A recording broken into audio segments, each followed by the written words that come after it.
Halo Sobat Okebis, bersama saya yang akan menemani hari-hari Sobat semua, dengan melanjutkan cerita dari novel Ternyata Suamiku Penguasa Asia, pasti bisa membuat hari kalian semakin lebih menyenangkan nih. Nah, semakin gak sabarkan dengan kelanjutan ceritanya, yaudah yuk, sekarang kita langsung aja mulai ceritanya. Sebelum kembali, Randy menemani Putri ke supermarket dan membeli daging dan sayuran untuk makan siang. Ada sebuah kios di pintu masuk supermarket yang menjual chestnut goreng. Putri suka memakannya, jadi dia akan membeli beberapa setiap kali dia datang ke sini. Yang menjual millet adalah seorang wanita paruh baya.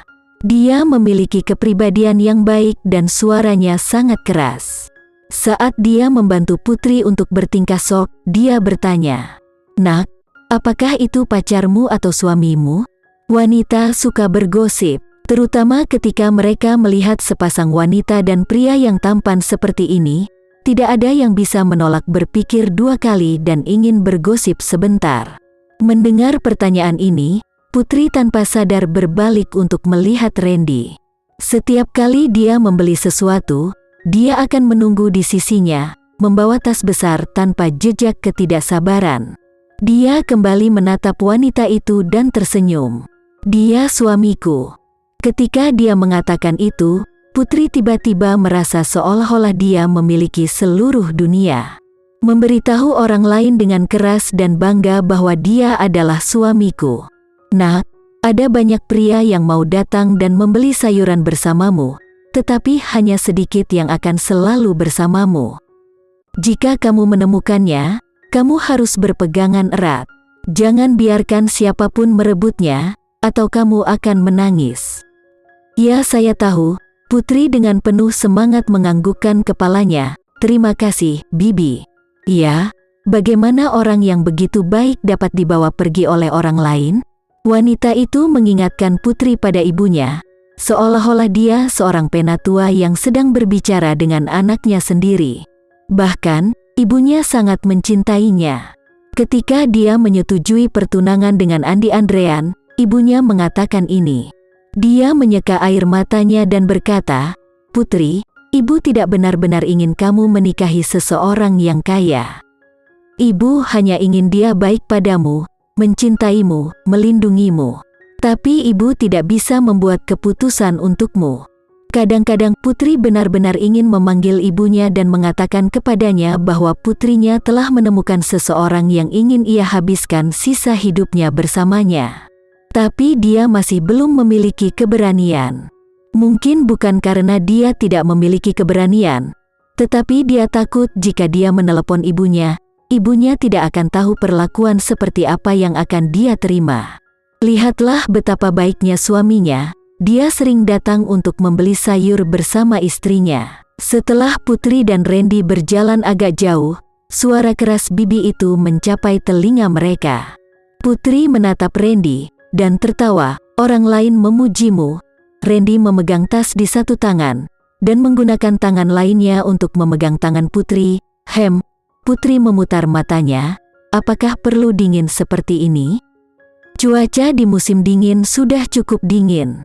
Jika dia berubah menjadi balok es yang besar, apakah dia ingin membekukannya sampai mati?" Sama seperti Putri yang sangat tidak puas dengannya, dia mendengar dia berkata, "Karena kamu juga tidak buruk."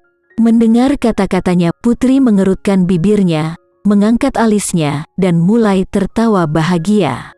Karena mereka semua baik, mereka memilih satu sama lain di tengah-tengah ribuan orang, bahkan sebelum mereka saling mencintai. Putri melihat punggung lurus Randy, dan dengan hati-hati mengulurkan tangan dan mengaitkan lengannya, mengatakan pada dirinya sendiri lagi bahwa jika dia mencoba untuk mengambil langkah maju, dia mungkin bisa melihat langit yang berbeda. "Pak Randy, Nyonya Randy, bagaimana kabarmu?" Dengan suara yang sangat manis, Julie, yang tampak seperti boneka, datang menyambut mereka dengan senyum. "Bagaimana dengan suamimu?" Randy tahu bahwa Julie akan muncul di sini, jadi dia pasti ada di dekatnya. Julie berbalik dan melihat ke mobil, dan berbicara dalam bahasa Indonesia yang terpatah-patah, dia menyuruhku mengambil gaun Dailian.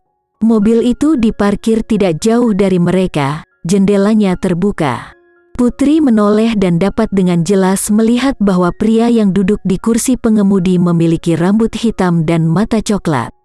Rambutnya acak-acakan di kepalanya, seolah-olah dia tidak merapikannya selama beberapa hari.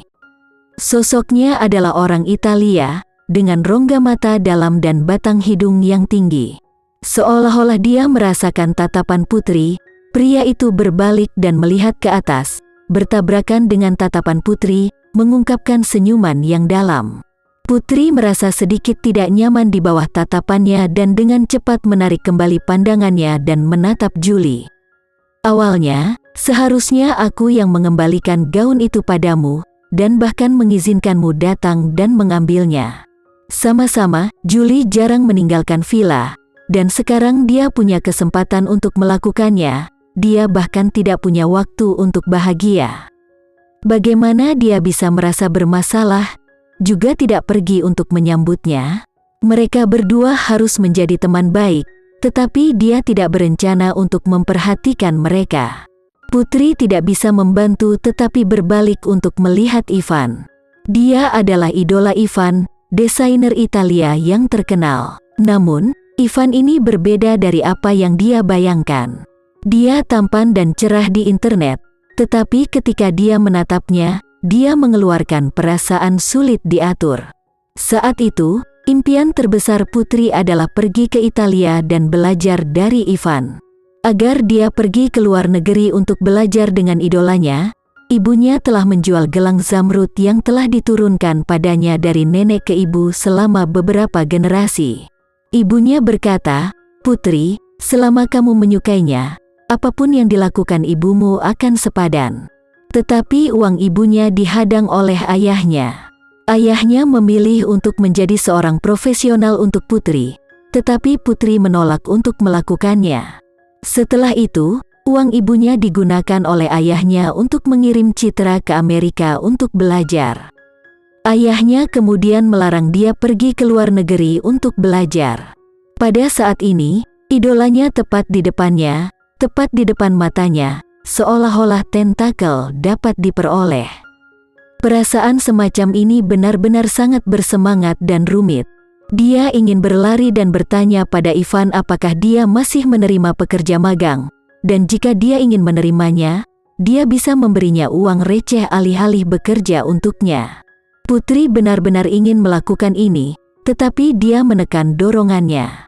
Saat ini, dia tidak sendirian, jadi tidak peduli keputusan apa yang dia buat, dia harus mempertimbangkan perasaan Randy terlebih dahulu. Setelah kembali ke rumah untuk mengambil gaunnya, Putri mengantar Julie ke bawah. Karena kejadian yang terjadi malam itu, Putri telah menjahit gaun itu saat itu, jadi dia merasa bahwa dia harus meminta maaf kepada desainer aslinya. Sekian dulu ya sobat cerita hari ini, tetap nantikan cerita berikutnya dari novel ini. Eits, jangan lupa untuk like, share, komen, dan subscribe channel ini agar kita lebih bersemangat lagi untuk menceritakan novel-novel menarik lainnya. Dah ada.